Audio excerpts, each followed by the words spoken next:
Good morning, rock art, quarrying and querns. I'm Nick, based in Callander near Stirling, and I've been recording for the Scottish Rock Art Project as a community volunteer for over 2.5 years now. And I've added about 60 to 70 records to the database. Last August, I decided to visit a site which is fairly local for me, called Broughmore Wood. Broughmore Wood is about a dozen kilometres to the west of Stirling, near the village of Balfron. It's actually in quite a remote location that's not particularly easy to access. Information about the site was very limited beforehand. The best available record was George Curry's article in Discovery and Excavation in Scotland 2014. This included a photo that looked quite intriguing, so I went over there to have a look. Here it is. Looking at the top image, you can see that the site comprises a low ridge rising slightly above the surrounding moorland. The ridge runs roughly east to west and is backed by a mature conifer forest. The rock here is a fine-grained sandstone. You can see from the lower image that the ridge commands extensive open views, and this one's to the northern hills. And there are equally expansive panoramic views to the south and to the west. At the moment, the location is essentially open moorland, but when I initially arrived here, I was surprised to find that the moor had recently been deep ploughed and planted with conifers. So in a few years, when the trees get bigger, these views will all be obscured. I soon found some nice cup and ring marks on an outcrop at the lower end of the ridge, but after a couple of hours of searching, could find absolutely nothing else. Until I nearly tripped over the edge of this large ring at the top of the shot here, which was partially exposed amongst the heather. This appeared to be the quernstone in the photograph, but after uncovering the full panel, I realised that this didn't actually match George Curry's photo. So I knew then there was more to this site than I'd expected. As I couldn't find anything else, I contacted George, and he kindly sent me some more of the images that he took back in 2013. This made me aware that he'd actually found much more here than was included in his DES article.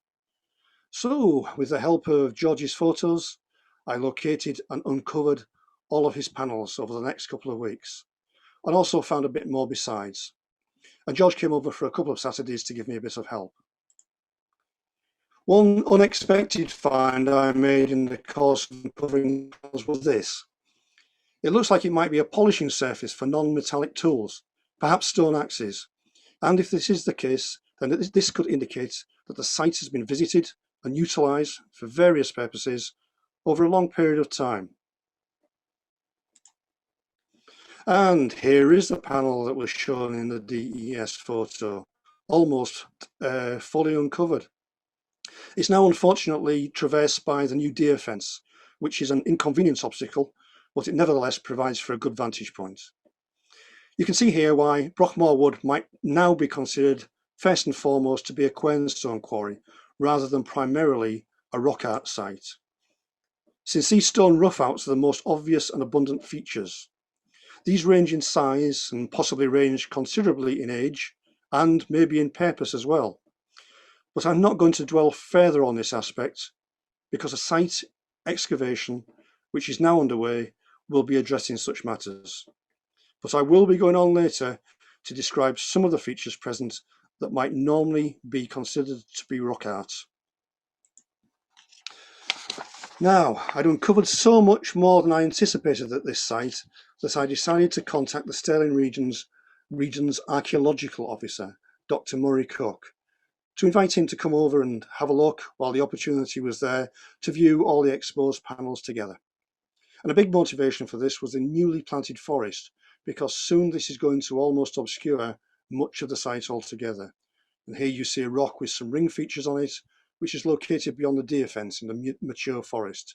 And as you can see, before I did a bit of gardening, it was almost completely covered by pine needles and overgrowing tree branches.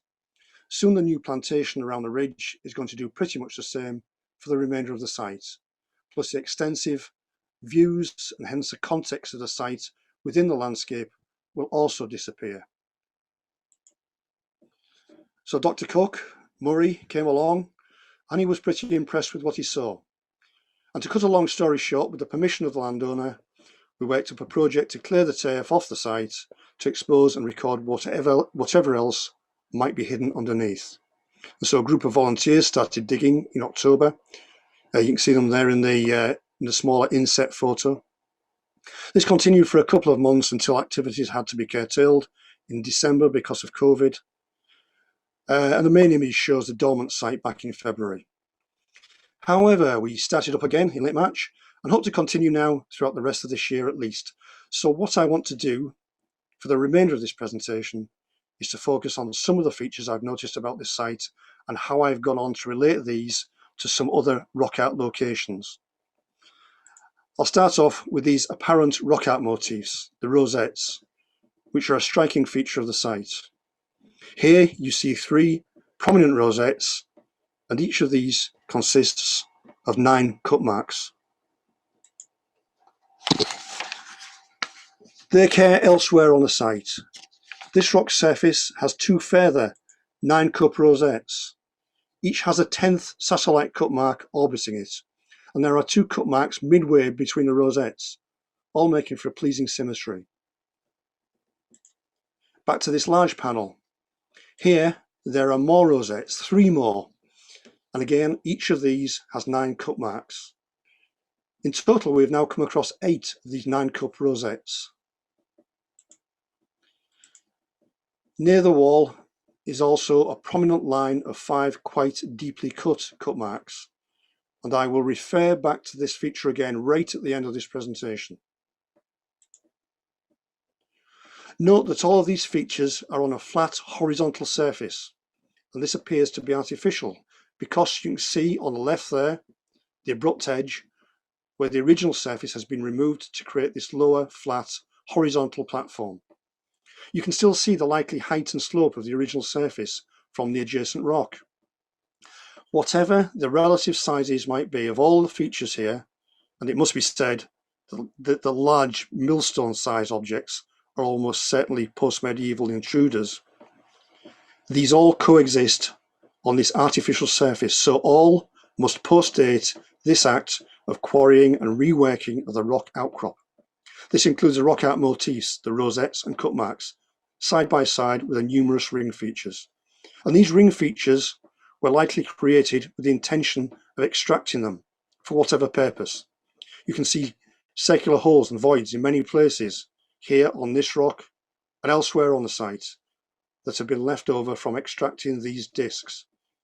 So, bearing all this in mind, perhaps it's legitimate to ask whether or not the apparent rock art motifs, the rosettes and cut marks, are actually rock art, or were they perhaps created for another purpose related to the seemingly utilitarian activity of extracting these stone discs.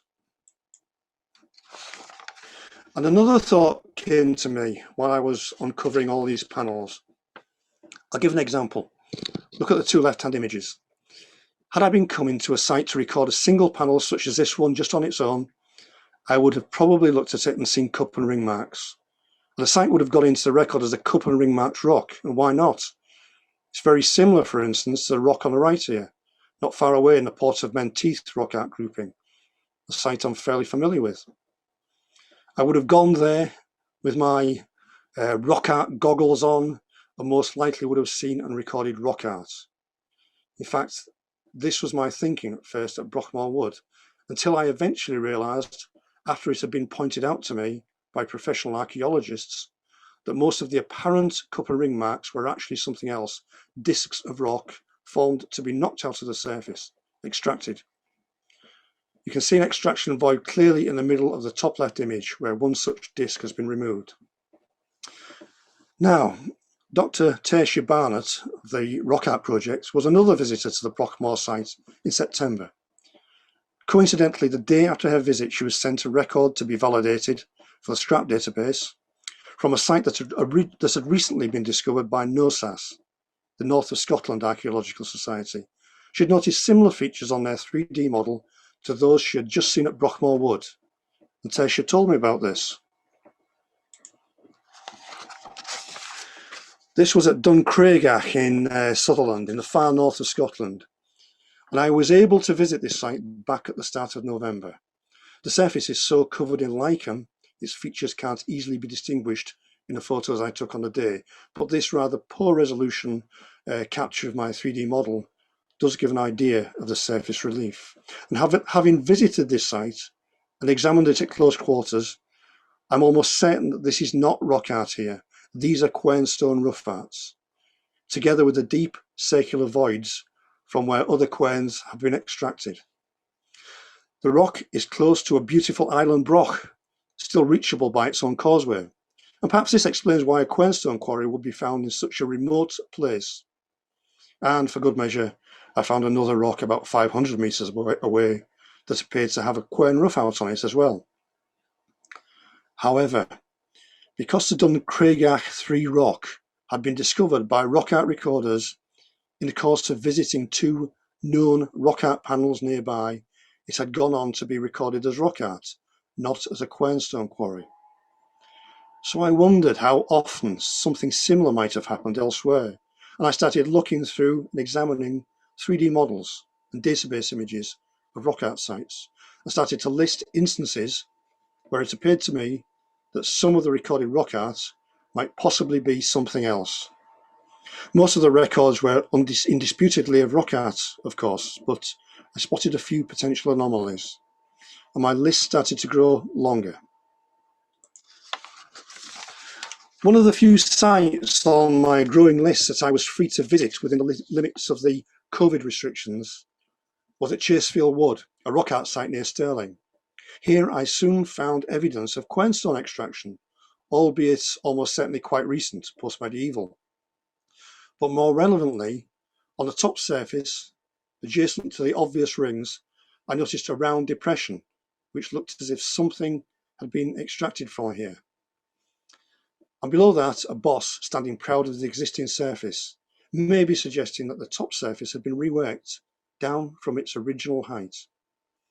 These latter 2 features, which I don't think have been noticed before, hint that extraction activity, perhaps related to the ring features, has taken place on this top surface. So, rather than just compile a list of sites, I decided to approach things more systematically. I decided to put everything on a spreadsheet and assess the images and models from the sites and started to list on a more consistent basis. The exam questions I was asking myself were, are there extraction features at some established rock art sites that have possibly been misinterpreted as rock art? And are there rosette motifs present, similar to those at Broughmore Wood, that might be related to such extraction activity? I looked selectively through a number of sources: Sketchfab 3D models, the England and Scotland rock art websites Error and Scrap, plus the British Rock Art Collection and the Sivan site for rock art in northeast Portugal. And I came up with a number of specific characteristics I could look for, using Broughmore Wood as a template. I've listed these on the slide. These I called extraction indicators. Where identified, I've scored each extraction indicator from 1 to 5, according to how strongly I think the feature is valid. All of the scored extraction indicators have then been added up for each site to give an overall rating of the relative strength of the premise that the recorded rock art may actually be part of an extraction process. So that's my methodology, and as time is very tight, I will just quickly whiz through some examples of what I've started to come up with.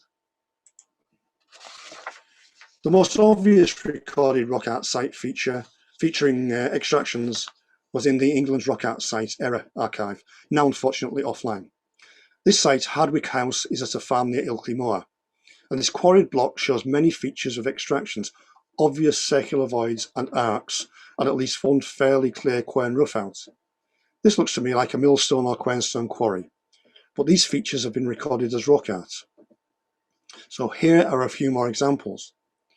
And please bear in mind that this is a desktop exercise, and I've only been assessing images and 3D models. I've not actually visited these sites, which might look quite different in real life.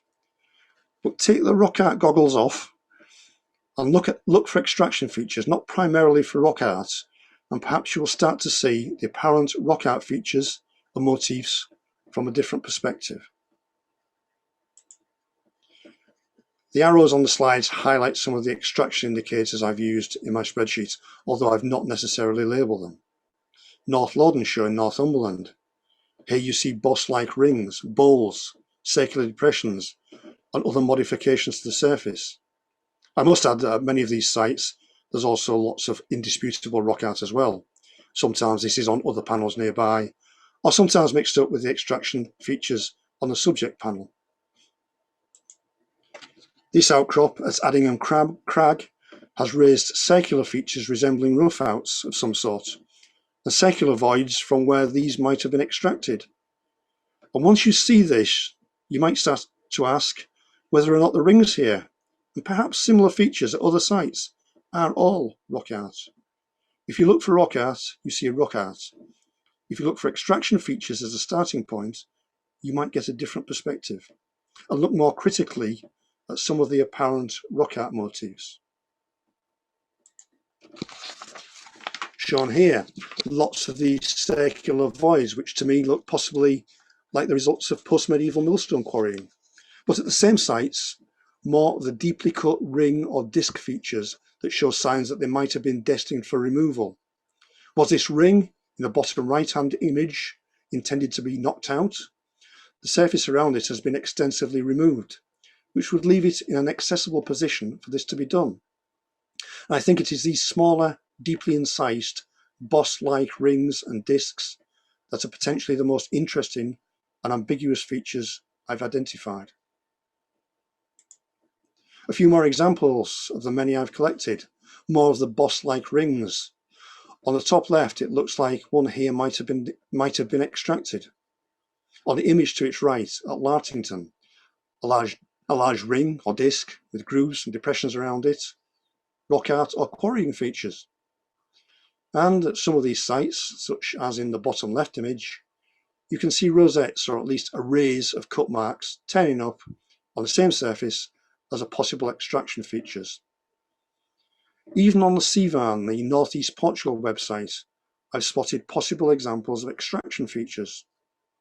Bottom right at Callander, not a good image, but there are circular voids present and even a rosette. The crosses are later Christian period additions. Another example here of a rosette-style cluster of cups on a surface exhibiting possible extraction features. The rosettes do start to turn up when you look for them, or at least arrays or close groupings of cup marks. And did I find specific examples of the 9-cup rosettes, such as the ones at Broughmore Wood anywhere? Well, yes, here are two excellent examples. The British Rock Art Collection site has this image, a 9-cup rosette, with a 10th cup just outside, all next to a circular void. This is from the Isle of Man, and it's in the Douglas Museum.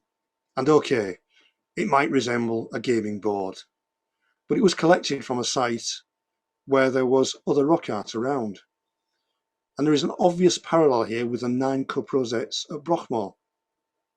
This object is also shown in Ron Morris's 1979 book on the rock art of Galloway in the Isle of Man. And there, Morris pointed out the similarity between this rosette with another one at Gourock Golf Course in Scotland. Now, the COVID restrictions meant that I wasn't able to visit the Gourock site, as I would have liked to have done.